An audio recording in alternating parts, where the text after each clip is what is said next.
I love playing music, and these are tools to play music on. That's all they are, really. It's an art form. I mean, it's an art form how you carve the neck. It's an art form how you do the inlay work, what the inlay design is, what the headstock shape is, how you do the tuning pegs, even putting truss rods in, or staining, or picking wood grade out, or doing the joint down the middle, or any of that. It's all art form stuff.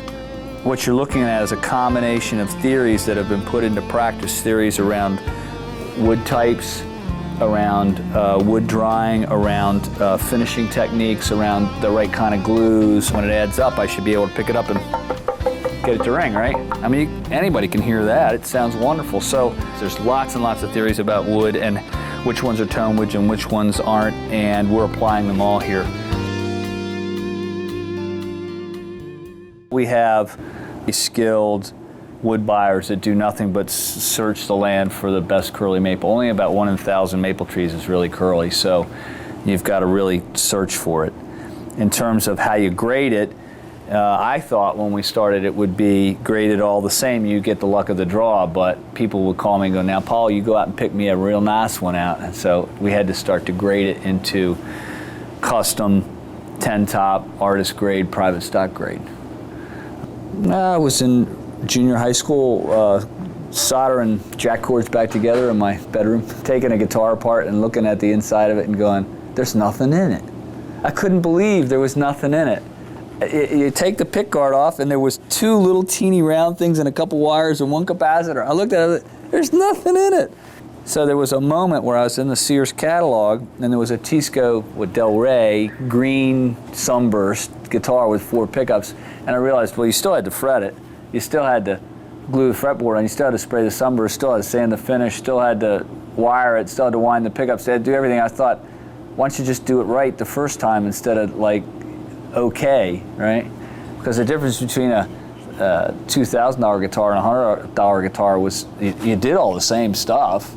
I mean, this guitar's got everything on it that an inexpensive guitar's got on. It's just that you pay more attention to each part. So, well, imagine that you have a shop in a town like Annapolis. You make a guitar a month or a guitar every 2 months, something like that. Well, most of the musicians don't have the money to get a guitar made. Most of the musicians have guitars they need repaired. So repair work is the core of a guitar shop, a small guitar shop. It's not guitar building. So we would build guitars in between the repair work. The repair work's what got us through. I would get into orders once in a while, maybe once a month or once every 2 months. I had no idea how I was going to pull these things off when the guitars got ordered, but they eventually ended up in good hands.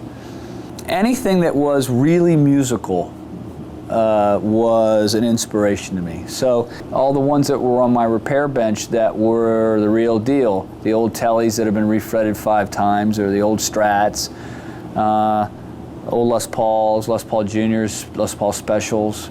I mean, this body shape, I took a Les Paul Junior shape and I took a Strat and I laid them on top of each other and I averaged the lines and it didn't work. It was really ugly. And then it took me 2 years to draw this body shape, which is somewhere between a Strat and a Les Paul Jr. if you look at it, really. I was modifying the shape of a piece of wood. I did it originally with a pencil, but then when I cut the piece of wood out, the horn was too long and I kept cutting it back until I got it right.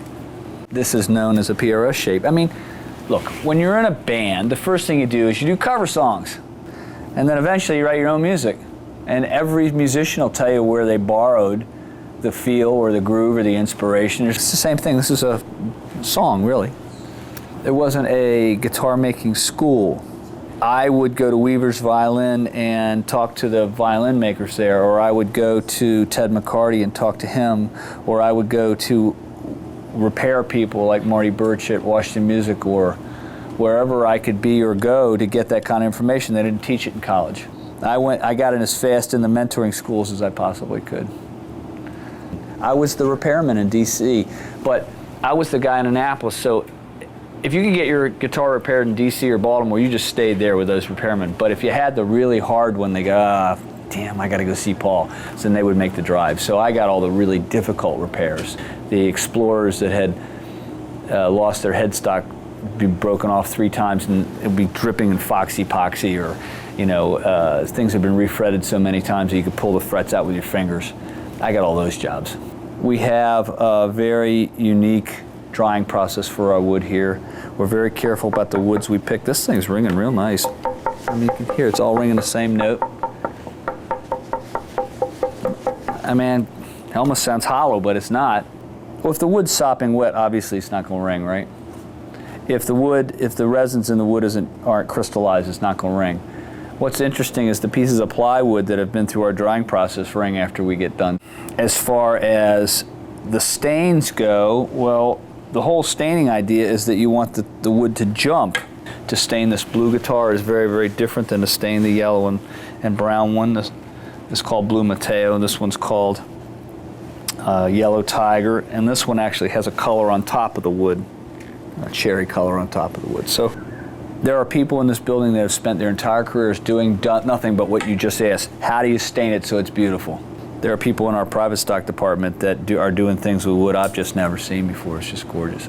Going out of tune is about something moved. Either the nut grabbed, or the tuning peg moved, or the tension around the peg moved, or the bridge didn't return to the same spot, or the saddle moved, or something moved.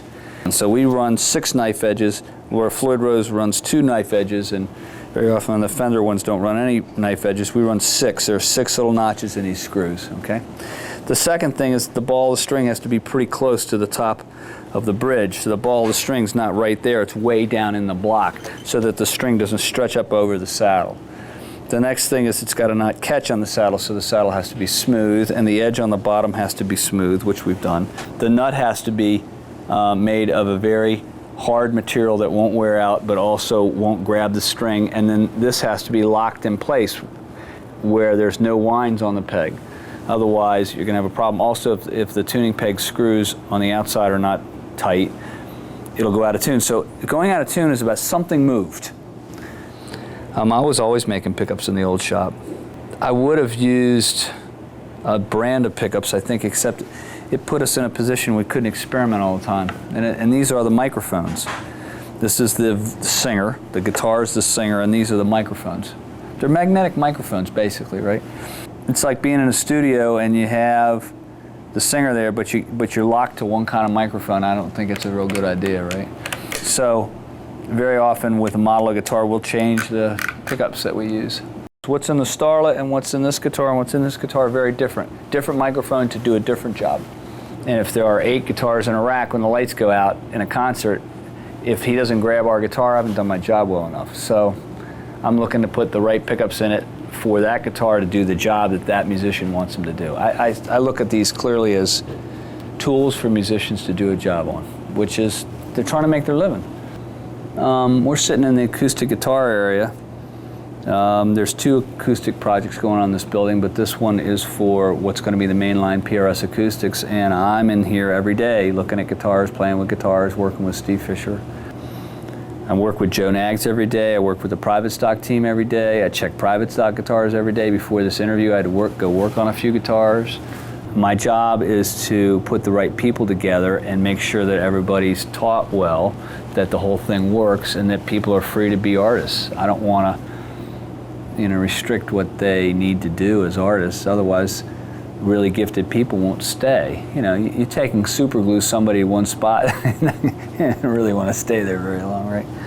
I'm involved in the finance of the company, the management of the company, marketing. We've got R&D teams working on all kinds of things, amplifiers. We're working on the acoustic thing. There's not a day goes by that we're not looking at something new in an office. It just is, that's the way around here. There's no better way to understand a guitar than to write a song on it. You'll understand what that guitar is about real fast. Everything that you would hope I was doing with this company, I'm doing. I'm very, very involved. We're rocking and rolling down a new road.